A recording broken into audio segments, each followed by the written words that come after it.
hidden in plain sight.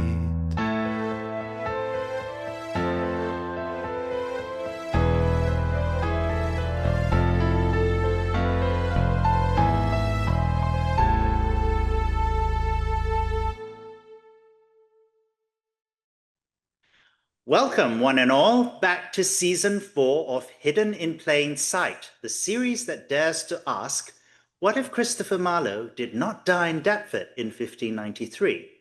I'm Dr. Julian, your host for the series. And with me is our regular co-host, Carol Paxton. Hi again, Carol. Hello again, Julian. Carol, we've reached the 6th episode of our co-hosted presentation of the pre-recorded conversation between Professor Joseph Khoury, chairperson of Department of English at St. Francis Xavier University at Antigonish, Nova Scotia, and our friend and author of Marlowe's Complaint, Dr. Peter Hodges. Together, they are taking another look at the rival poet sonnets, numbers 78 to 86, in the collection titled Shakespeare's Sonnets, while we are providing commentary on this unique event. In our last episode, Peter explored the fascinating echoes of Marlowe's motto in the sonnets.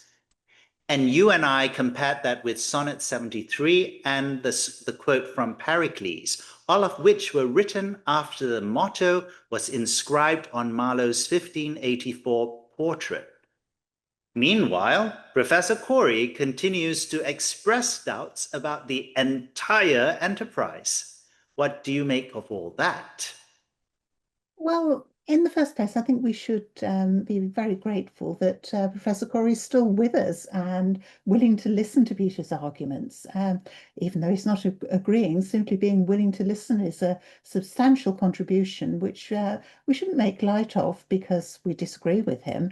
After all, he's under no obligation to be doing this to make a contrary case.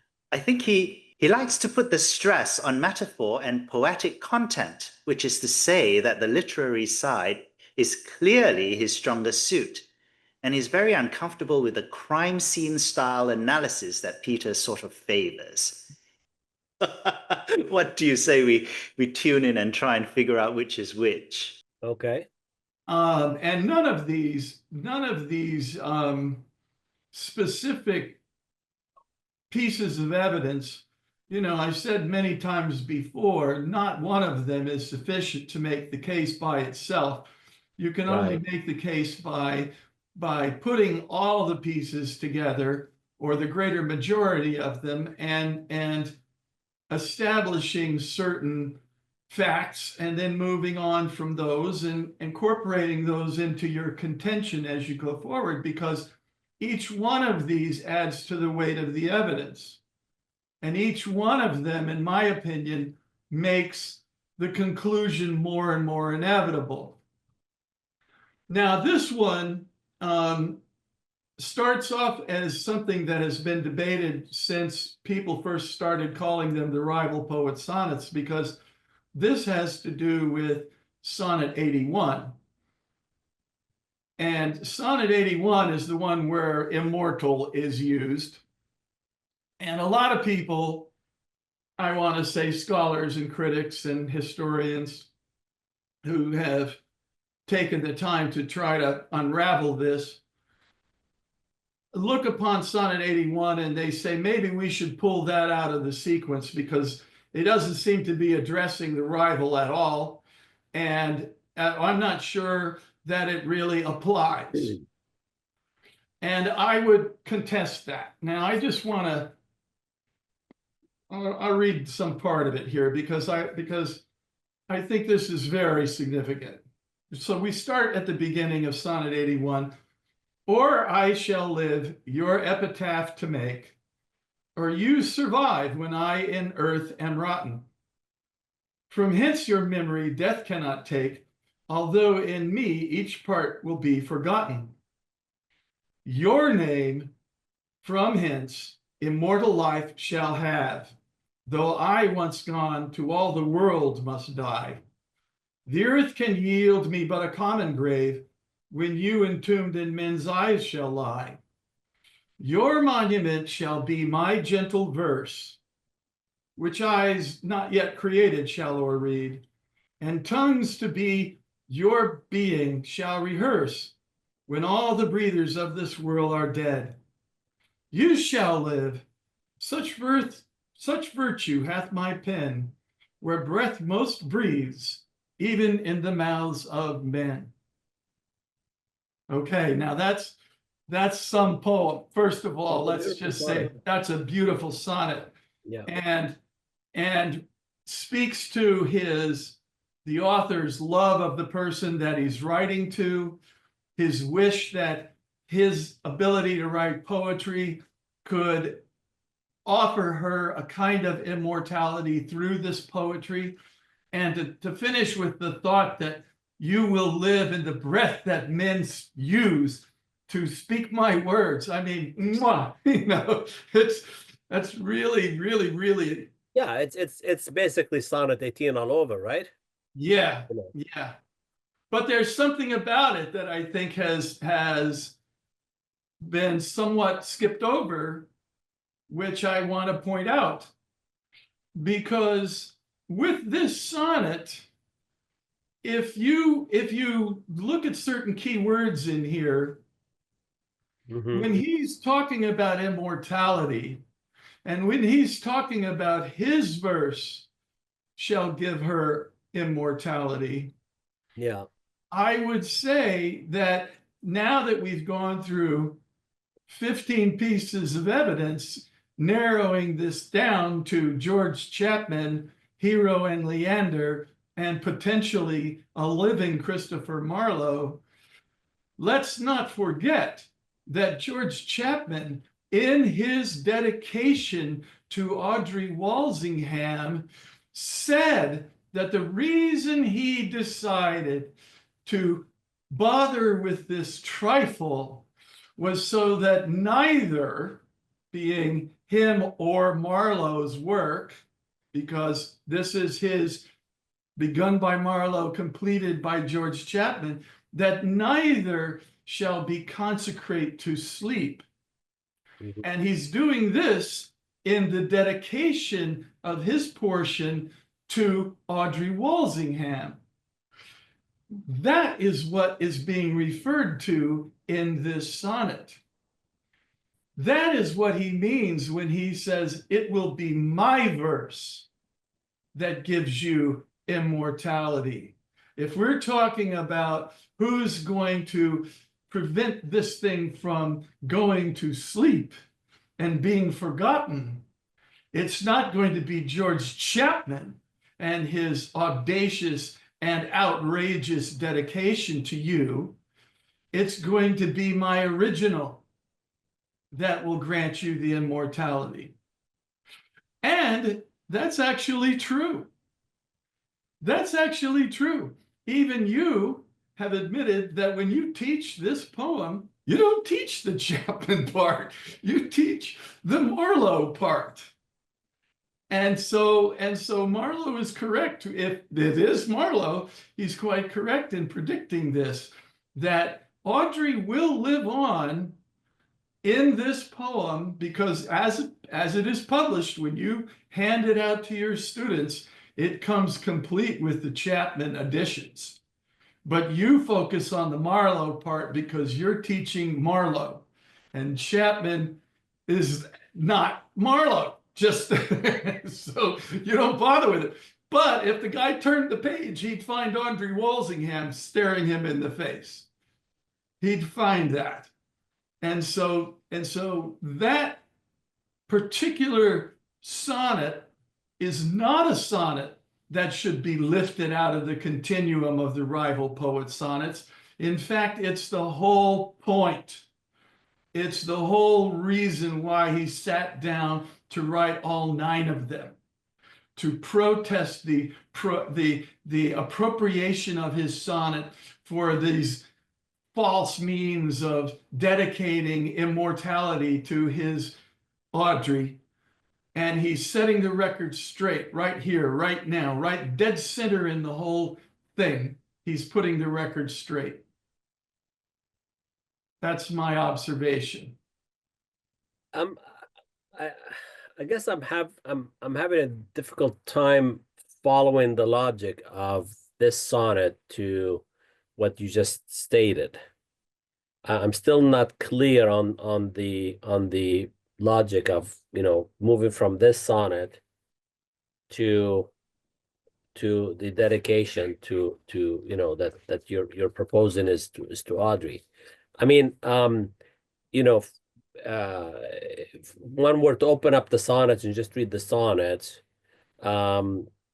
certainly in this one, as I say, you know, when you read it, sonnet 81, you know, it's like you say, this is a bit of a deja vu, you know. I saw this scene in sonnet 18, you know. So sonnet 18 speaks to the same thing. I mean, obviously it doesn't use the word epitaph, you know, but certainly thematically it's the same sonnet, right? They both have to do with writing as the very art that gives you eternal life, essentially monumental, right? It makes you live in memory, you know.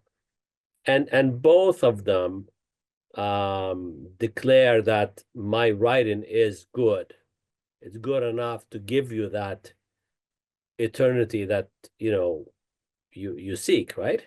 Yeah. So I don't see the jump. I think you have to explain the jump to me a bit more, because I'm not clear on the I'm jump. happy to try. I'll give it another whack.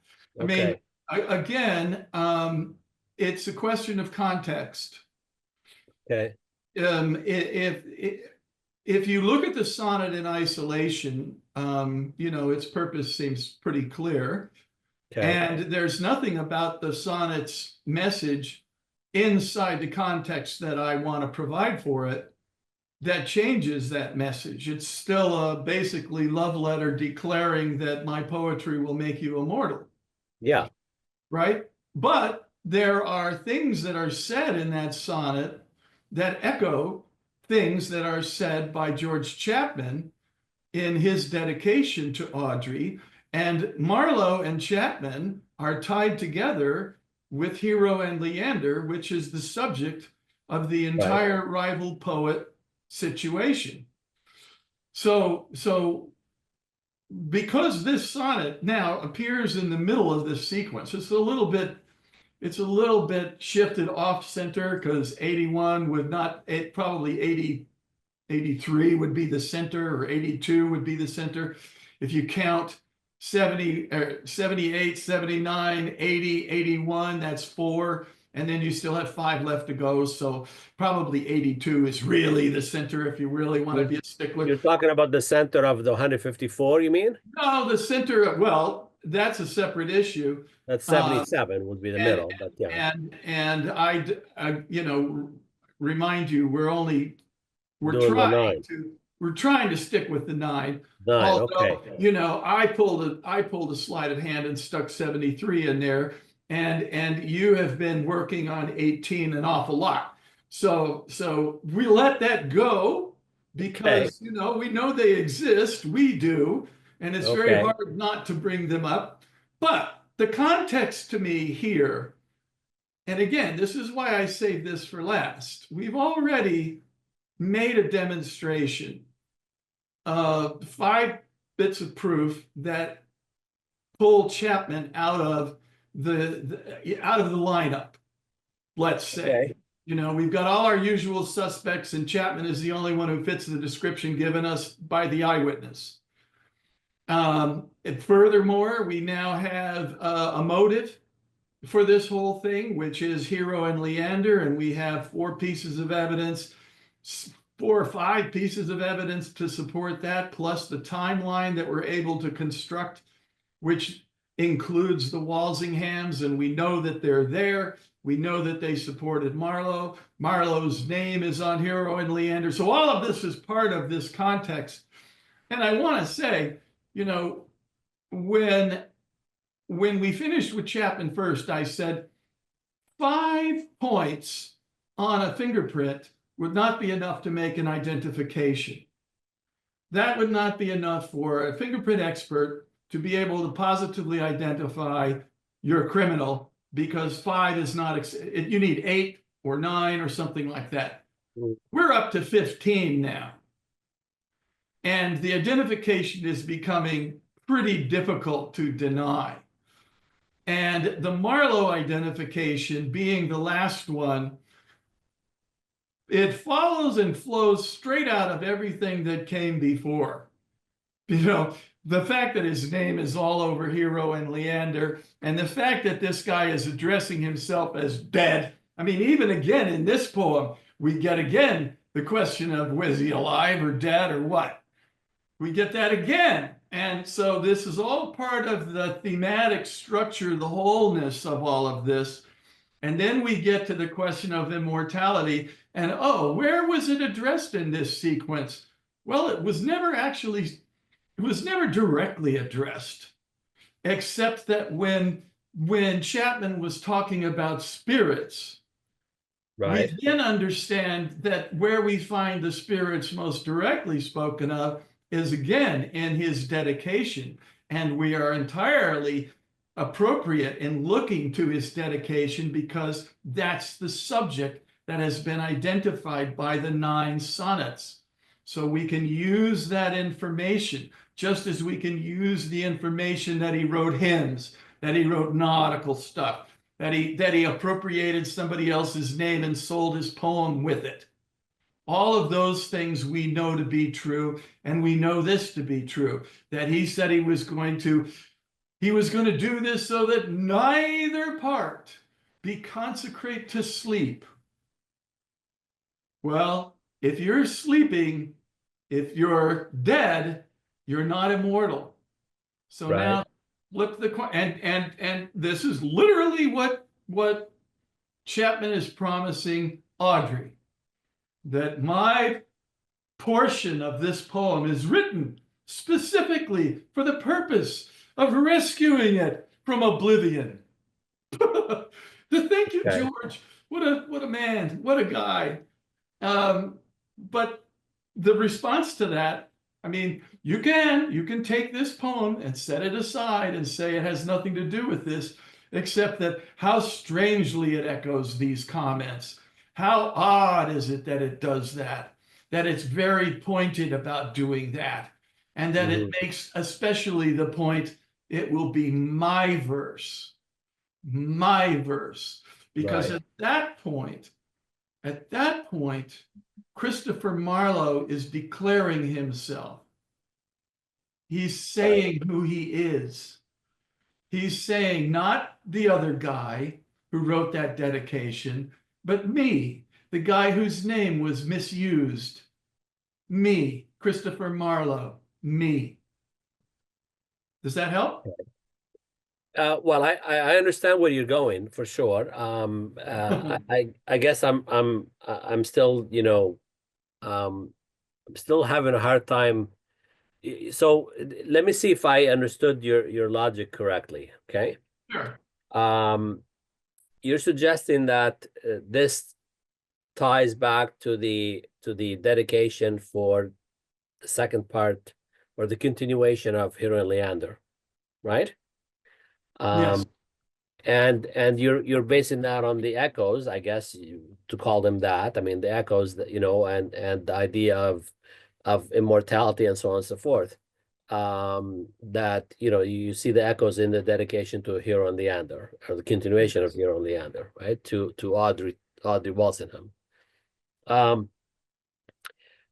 mean, you know, I think part of what makes it difficult for me to understand that is that is what we said last week, that in the Renaissance, death and immortality and all that, you know, that's connected with it, was very often written about, very, very, you know, it was very common.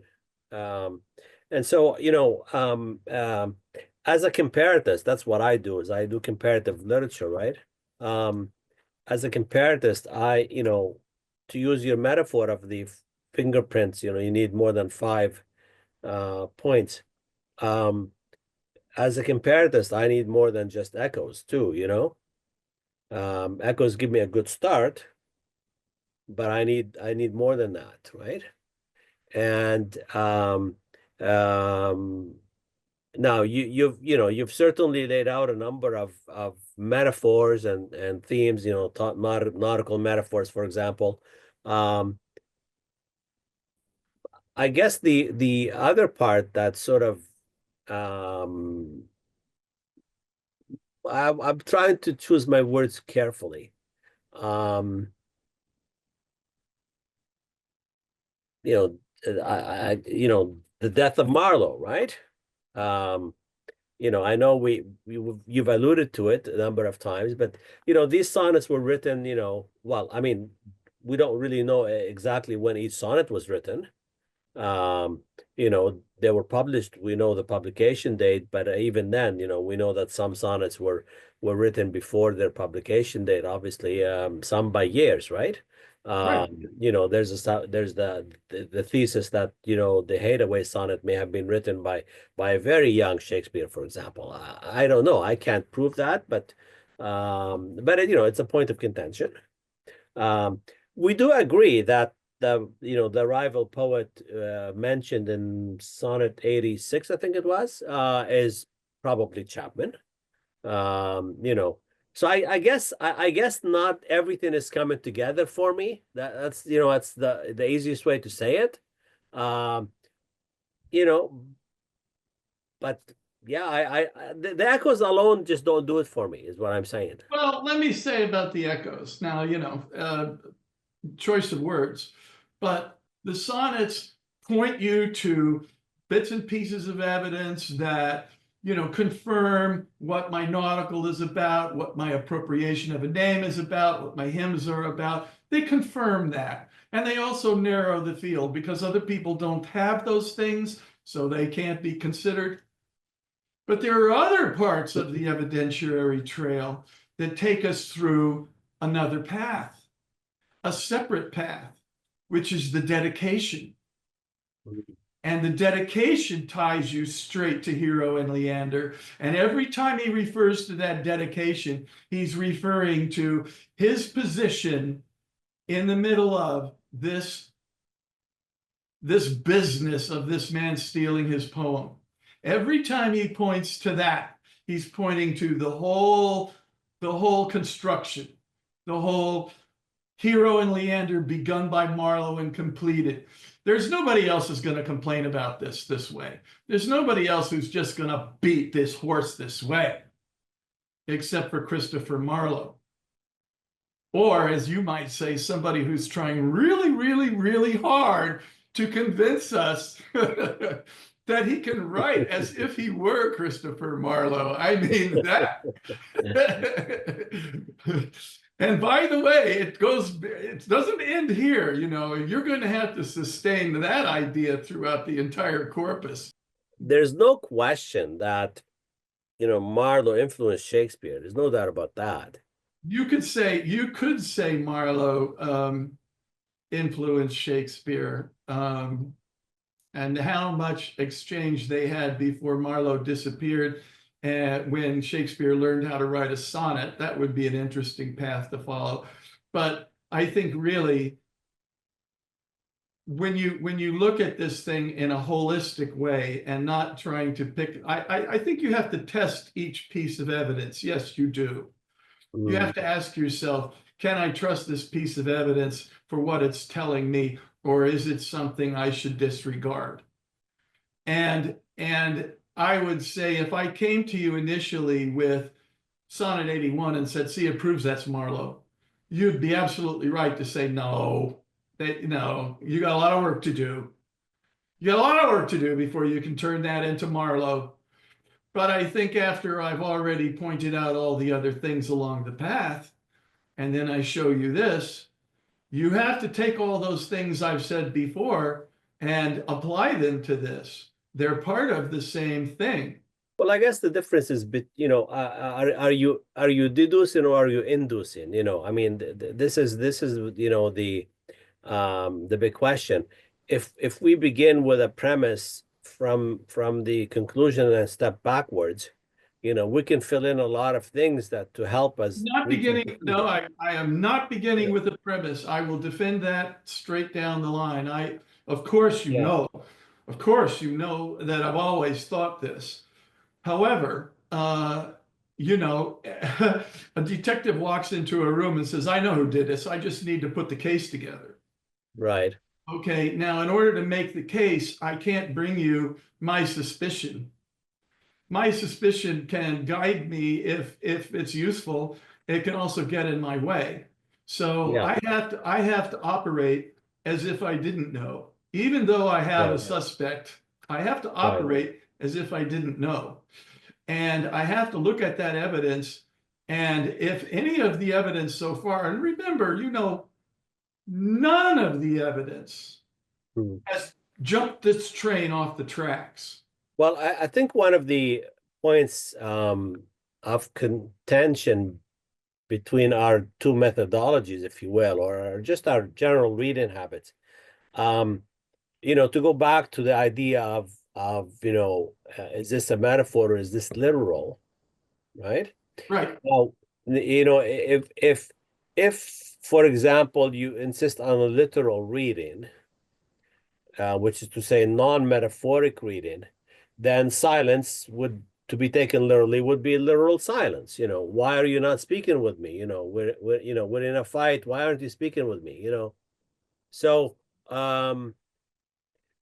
that's a point of contention. I think it's an important point of contention in studying literature of any kind, be it contemporary literature or the oldest literature.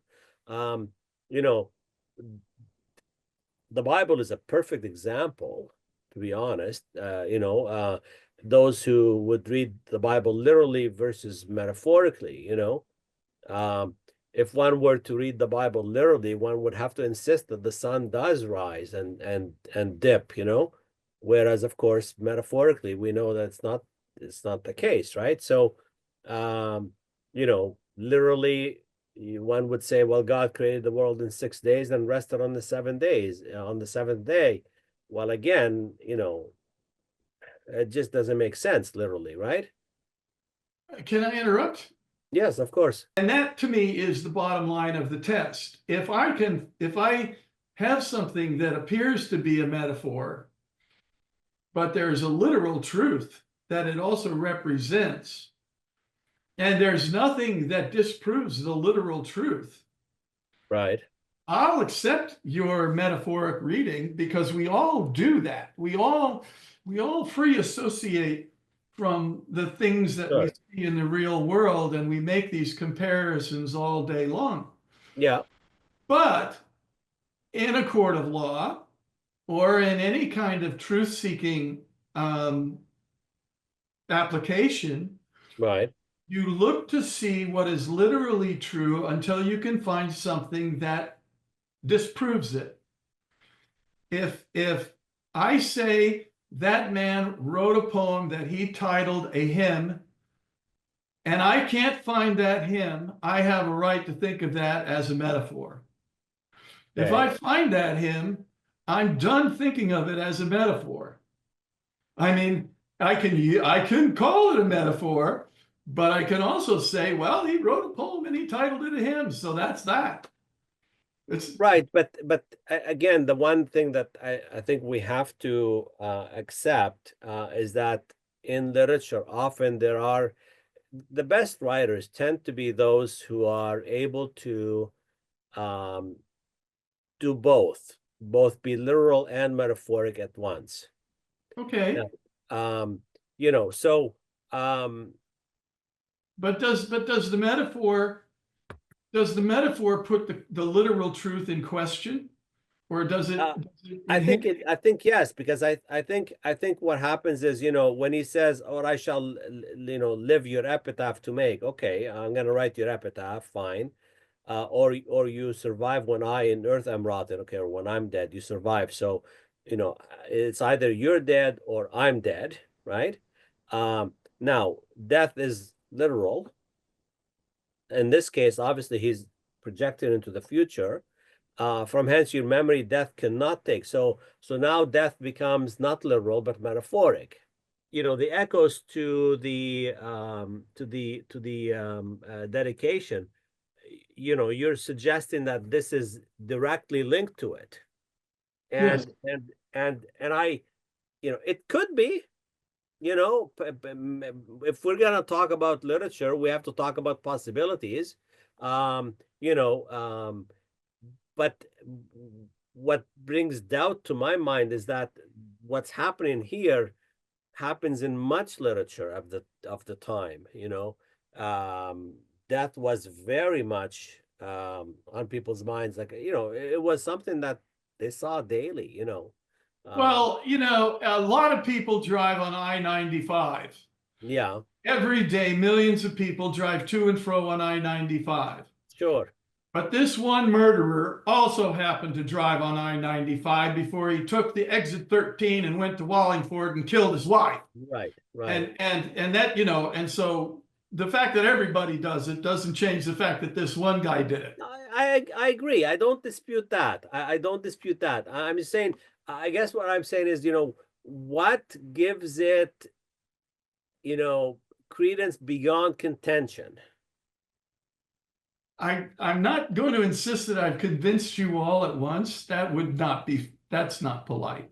Yeah. I'm just going to say thank you for taking the time to give this consideration. And if we can come back next week and walk through the evidence, I'd like to perform that exercise with you and say, do you agree with that or don't you agree with that? Because Yeah, no, I'd be happy to do that. pretty much you have up to this point. Yeah. Pretty much you have. Well, I've certainly listened with interest for sure. You know, I mean, you know, I think it's you know, one has to remain open-minded, but I've listened with interest. I just haven't been you know, convinced some points more than others, obviously, you know. But yes, I'm happy to see the I guess your, you know, your you know, to use the legal metaphors, I guess, you know, your summation, you know. That's right. That's going to be my summation. Yes, it will be. Yes, it will be. Yeah. I'm going to. Carol, Peter makes a statement towards the end that he's trying to investigate this entire question as if he didn't know the answer. And he makes a comparison with a detective who walks into the room and he sees a murder and he immediately figures out who's the murderer. But he says there's no way that I can prove it yet because I haven't assembled the evidence. And in order to assemble the evidence, I have to behave as if I don't know. Because otherwise, someone will provide a defense to the person that I think did it, and I need to be able to square this circle. And the point he makes is, if he acts as if he does know, it could actually interfere with the investigation. So the question I'm asking is, do you think he's done a good job of trying to avoid that type of bias? Well, yes, I do. Obviously, it's impossible to completely escape it. It is simply the way human brains work, that we like patterns, pareidolia for visual patterns, and the same thing works with other patterns as well. We as a species like to make sense of things. We like to fit things into a pattern, into a picture, into a story. It's simply the way we are. But the key thing is to be aware of that tendency and to constantly pull oneself up and say, but does this fit? Am I twisting it? Am I looking at all of the evidence, the whole of the evidence, not a partial truth, not a partial quote? It's all very well to make the first half of a sentence fit and then conveniently ignore the bit after the comma. And I think that Peter has actually done a very good job of avoiding that and of making sure that he looks at the whole of the evidence for things that fit, and if something doesn't appear to fit, trying to understand, well, could it fit, or is this the fly in the ointment? Is this the crack that's going to break the case apart? I don't think there is one, but that's obviously up to the listener to judge. So when you look at Sonnet 81, which is pretty much what episode 6 is talking about, that whole sonnet addresses a variety of the issues that had previously been discussed. The idea of the poet dying, the idea of conferring immortality, and Peter tries to make the point that this is a continuation of an argument that's being made between Marlowe, possibly Chapman, because Chapman refers to immortality in the dedication of Hero and Leander and talks about this should not be consecrate to sleep, which I guess is some kind of metaphor for death. I mean, death and sleep are used as metaphors for each other. So standalone Sonnet 81 sounds like a typical poet statement to a typical patron talking about how he's going to immortalize the patron. But Peter's argument is that because this is parked in the midst of all of these other pieces of information and in the midst of the 9 sonnets, this particular sonnet then relates to what Chapman has said, where Chapman is making his claim to immortalize Audrey Walsingham. If you look at Sonnet 81 in that context, then the author of the sonnets is making a similar claim, but claiming that his poetry is what will cause the immortality to attach to the patron. I mean, it sounds all very complicated, but all of this in context. Can we get to the point without making assumptions about who the poet is? Can we get anywhere near that point without naming that poet until the last moment? Or do we, by naming that poet, reveal our own bias? Do my questions make any sense? Well, yes, it does, because if we are talking about George Chapman and Hero and Leander, then Chapman dedicated, in the first instance, dedicated Hero and Leander to Audrey Walsingham. So therefore, for it to make sense as a reflection of a real situation as opposed to just a conventional bit of flattery, it's not my work, it's your shining wonderfulness that will survive forever. If we are to make sense of this as a piece of reality, then the author of the poem, the person who is complaining, must have dedicated work to Audrey Walsingham. And that's a pretty small field, especially given the time constraints. If we were taking it all the way through to the reign of King James, the later reign of King James, then I believe she did receive other dedications because she was a pretty important woman at court by then. But given that we are talking about 1598, then I am not sure that she had received any other dedications whatsoever by then.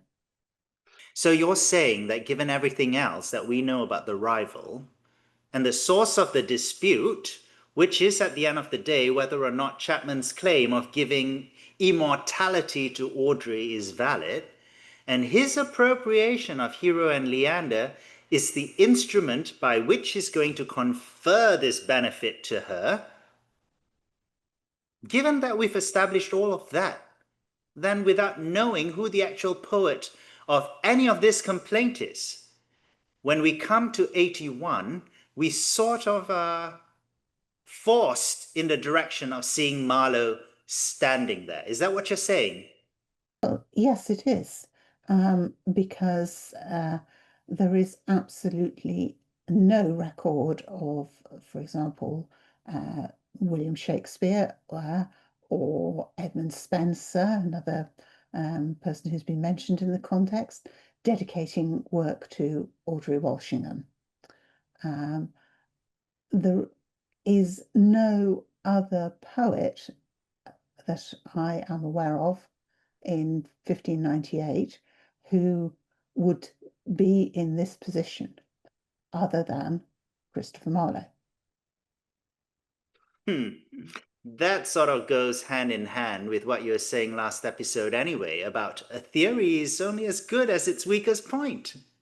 You have to focus not on the things that agree with the theory, but the things that disagree with it. And you have to be able to explain why that occurs. There's all sorts of speculation about how Shakespeare was intimidated by Christopher Marlowe, right? I mean, he haunted his dreams according to Jonathan Bate and all of that, but we don't actually have an explicit written statement to that effect. Not just in the 9 sonnets, but anywhere. So it's hard to figure out how Marlowe, with Hero and Leander having been appropriated by Chapman, and there's no dispute that Chapman took Marlowe's Hero and Leander and put his own name on it. You can't dispute that. So then, how did Marlowe become the rival in the middle of all of that after what Chapman did to him, and then made his dedication to Audrey? I really tend to agree with you that at a certain point, you're just staring at Marlowe going, well, you must be the guy who's making all the fuss. Yeah, well, really, the only alternative to it being Marlowe making the complaint is that the complaint is being made by somebody who identifies so very strongly with Christopher Marlowe that at certain points of the time he delusionally believes himself to be Christopher Marlowe. Some sort of, I don't know, possession. And really and honestly, I think we're reaching the realms of the ridiculous there. I mean, yes, people have claimed that their writing is to an extent channeling the spirit of somebody who has gone before, but not really to that extent. You would have to believe that if you're saying that Shakespeare wrote these, and you would have to believe that he was in some way quite literally possessed by the ghost of Christopher Marlowe. Mind you, that does seem to be one of the arguments that people make. Yes. And to be fair, I mean, people do become obsessed with somebody who they admire greatly. I mean, that's a well-known phenomenon. But normally people who become that obsessed do not function very well.